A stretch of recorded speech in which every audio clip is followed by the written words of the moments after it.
Okay, hello everyone. Welcome to Any Given Monday. Welcome back. I am LJ Finney, and we are doing 18 minutes of leadership. I like this model. It's bite size, it's easy to action, and it takes only a few minutes of your day. So I appreciate you tuning in with me today. I am excited to be still a Knicks fan that is wearing my Knicks shirt. Can we see it? There we go. There it is. I love the Knicks.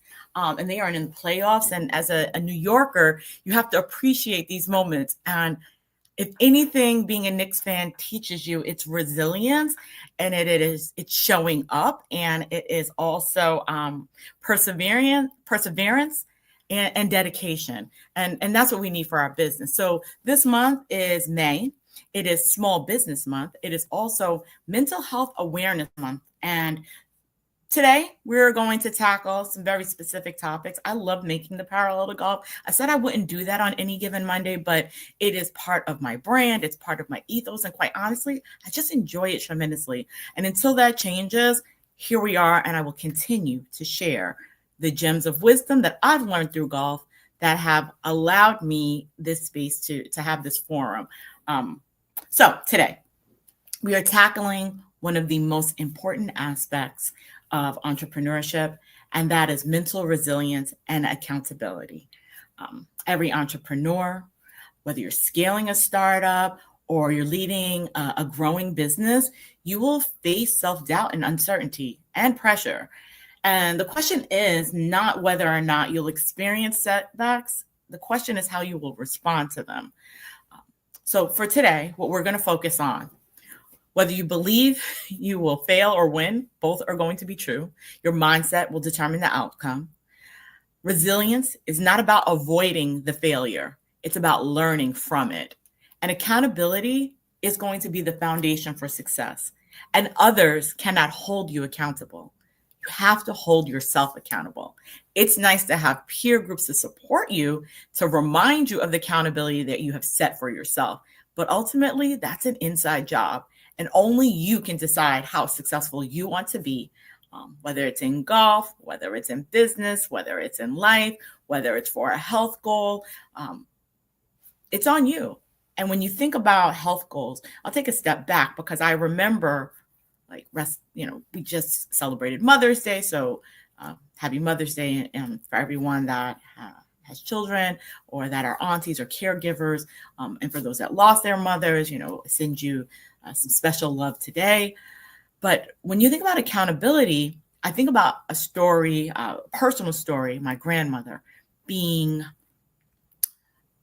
diagnosed with diabetes and being forced to actually have to go for her kidney treatment. And the treatment was, she was on dialysis, and being on dialysis meant that she had to change her diet. And at first she was good. She changed it.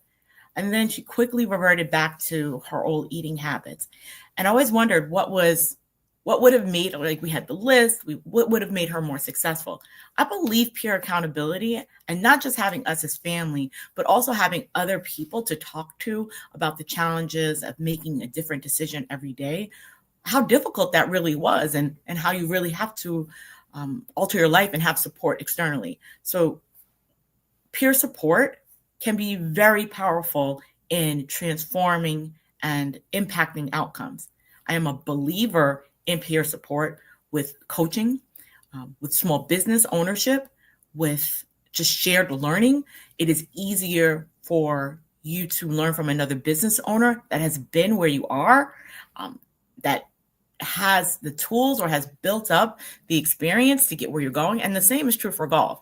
Like playing with a whole bunch of beginners, you all know the same amount of information. So how can you grow in that space? I love being able to play with, even as an experienced golfer, I love being able to play with more experienced golfers than I, who have different techniques and strategies and ways to use the club to get out of very difficult situations. And you want the same for your business. You want the same for your golf game. So those are two parallels. I will say the peer models that I've been able to study and understand and learn shift the success rate of any program and any work we do. So for example, I have a client and a client, leadership team, C-suite.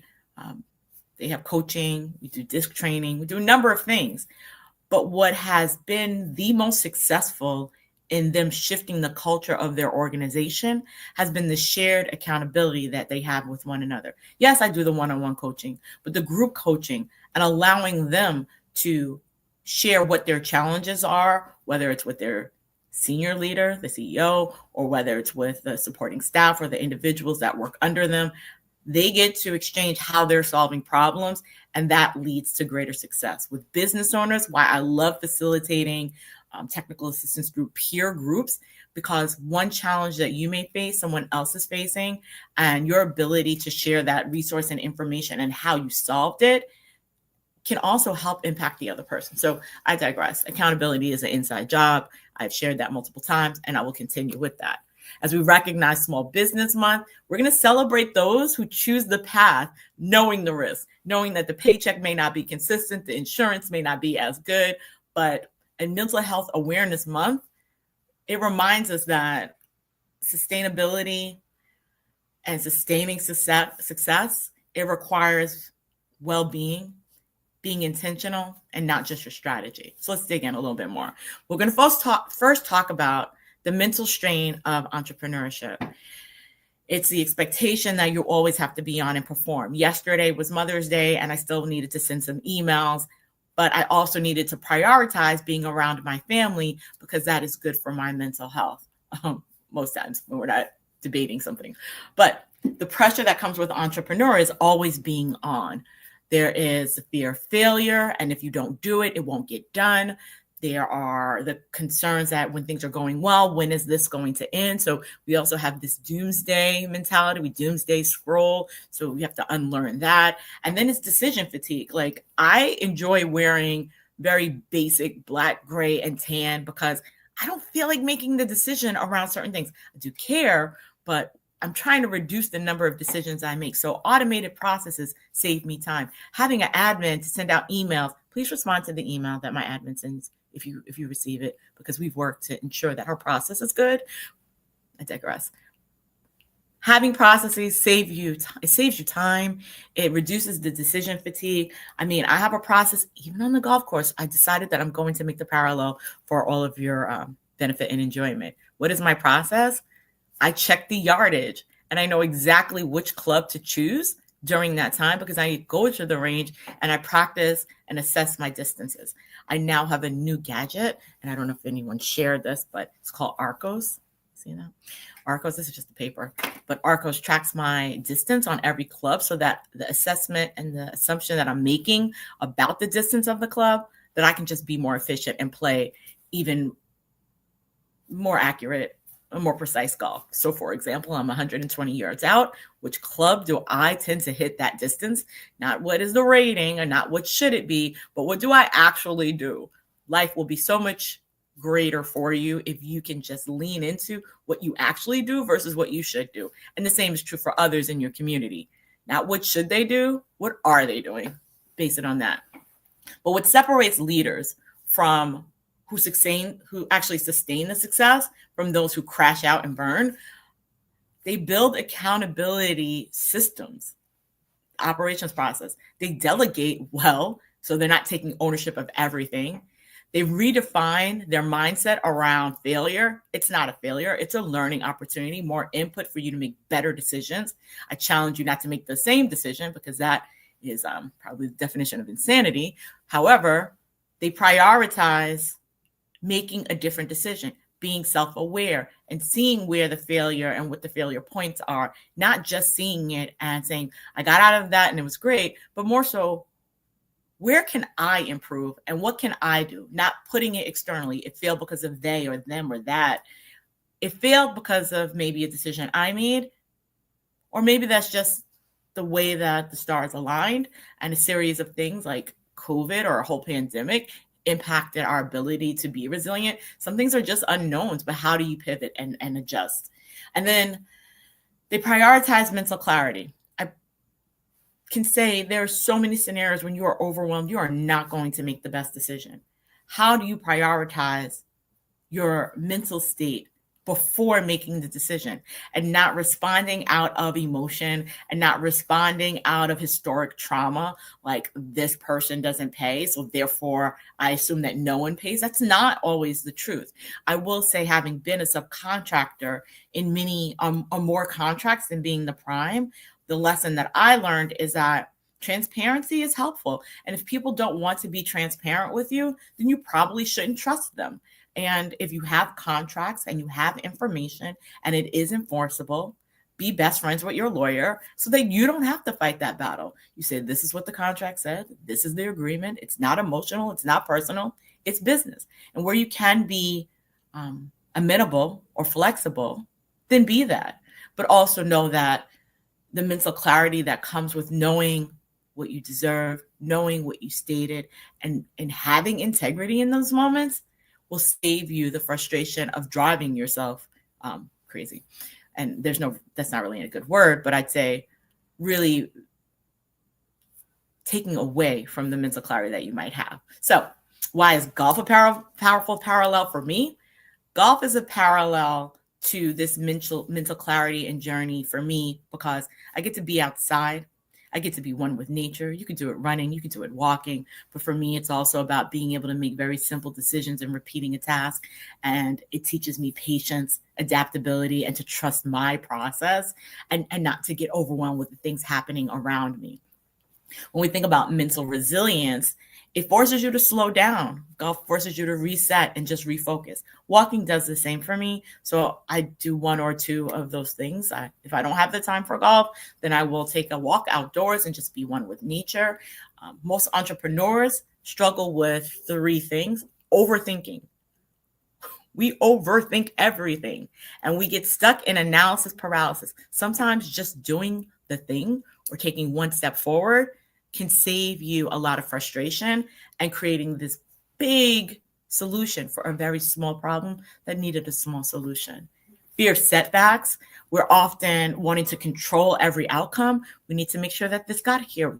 It's a project management nightmare, but gift. And so being able to take a step back and not having the fear of a setback or the fear of whatever the outcome may be is also very powerful for entrepreneurs. I will say the same is true in golf. I struggle with chipping. I always fear that I'm going to overshoot the green and then play zigzag military golf, they call it. We're just going left to the right, to the left, to the right. We have to trust the process. If you practice and you practice and you practice, you'll know what the outcome is in most cases. And then lack of patience. Like we think things are supposed to happen overnight. This Instagram instant nature of downloading things and just getting it right away. We have to be honest. Sometimes it's a process that takes time. So expecting instant success is not going to happen. It's like, I love when I work with beginners and they're like, oh, that should have went in. No, it shouldn't have. It shouldn't have. If it went in, that was just like divine intervention, because if you have not practiced, how can you have that expectation? But I do believe that over time you can build the skill and build the muscle. And so we need patience around this process. I've been in business 5 years and some things work and some things don't. And for the things that don't work, I've tried to be patient and I've worked on assessing whether or not they are fruitful or not. And in that case, sometimes they are, sometimes they're not. But patience is giving it enough time to see what is working and what's not. And the same is true game. The same is true in your life. And so every shot is a chance to adjust in business. Every step forward is a chance to reassess, reiterate, or iterate and reevaluate what's happening, and trust your process of doing the research. Resilience comes from learning and not avoiding your mistakes.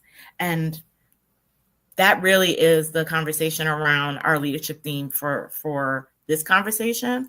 The true challenge is prioritizing your mental health and ensuring that when you are making yourself accountable, that you're not putting unrealistic expectations on yourself to accomplish those goals. So if you've been following the series of what we've been talking about, leadership today, leadership tomorrow, and leadership for the future requires you to take care of your mental and physical health. I will end this section or this segment or this conversation today with the last 3 minutes talking about why accountability separates successful entrepreneurs. Resilience alone is not enough. Without accountability, your success will be short-lived. Leaders who fail to build the accountability structures, whether it's operations, whether you're using AI, whether you're externally or delegating or hiring support, whether you're hiring your first admin or your second admin, or you're growing and you're scaling out your business, you're already at 1 million and you're thinking about, how do I build out my business development arm, or how do I build out my firm? Without accountability structures, you're going to struggle because you're operating in isolation. No one is checking your blind spots because you don't know what they are. So you need something or someone to bounce ideas off of sometimes, or see, what am I missing here? You avoid difficult conversations. I can say I've been guilty of that. While I may be very direct, sometimes I do avoid difficult conversations, but I've seen every scenario that I've done that, where it's limited or impacted me in a very negative way. It either cost me time, it cost me money, or it literally cost me sleep at night. If you leave without accountability, it weakens your team. It weakens the people around you. They don't trust you. And they don't trust your process or your work. And what's the point of being an entrepreneur if no one's buying your services and you ignore your own well-being? That is a failure. It will be, I probably would say the easiest way to say this is prioritizing your well-being is not being selfish.